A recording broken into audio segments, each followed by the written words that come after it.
reasons we went to 3 zones for Prototype 2 was feedback from the players. They really wanted a better visual world. They wanted a world that they could really be immersed in.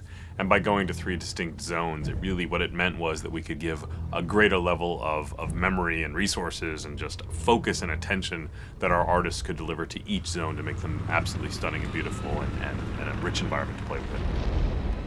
It's enabled us to provide the player with different challenges, different experiences, and give the player something unexpected whenever they progress forwards.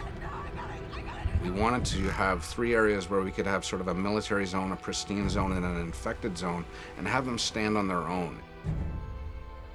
We really set out to have each zone have a very distinct emotion as you play through them, a different look and feel. When you go to the green zone, we wanted to make sure that you felt that the military was very much there, keeping the city streets safe and making the infection stay at bay.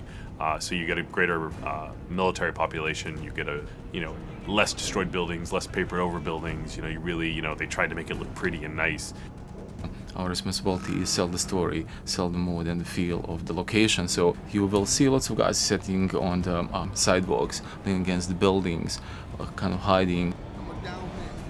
We also focused on having a dynamic exposure so that you could have dark areas and bright areas, and having the camera really adjust for that. So it didn't feel like this monotone area of just constant intensities. A lot of the threat that you find in the green zone is slightly more insidious. It's kind of hidden away. It's not as overt as in the yellow zone where there's military absolutely everywhere, but as you dig deeper into the green zone, you start to understand that it has its own set of secrets in there, which I'm not going to go into details in this particular conversation.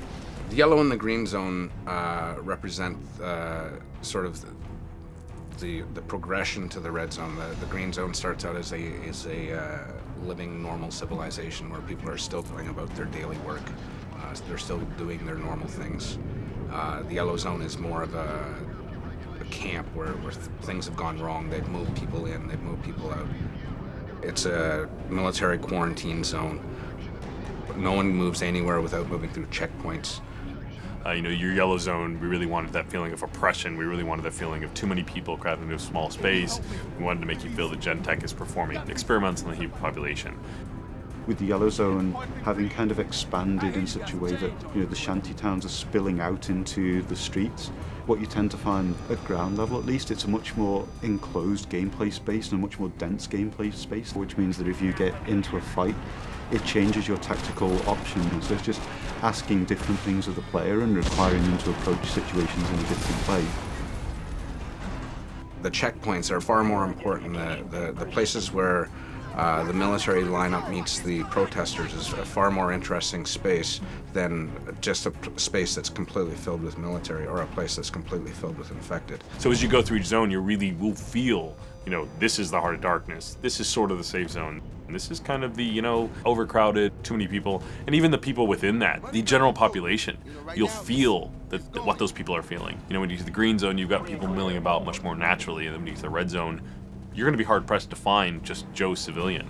You're going to find a lot of infected. You're going to find a lot of people worried for their life. So the zones are actually unlocked in a linear sequence as you go through the game. You'll start out in the yellow zone, and then through the course of events you get dragged on into the next zone and then the zone after. But once you've unlocked any given zone, you're free to travel between them at will to complete any of the side missions or other content that you may not have finished there, or things that you want to go back to try and to improve your performance at, etc. Prototype 2 is still very much a completely open world game where you have total flexibility to go wherever you want and do whatever you want whenever you want.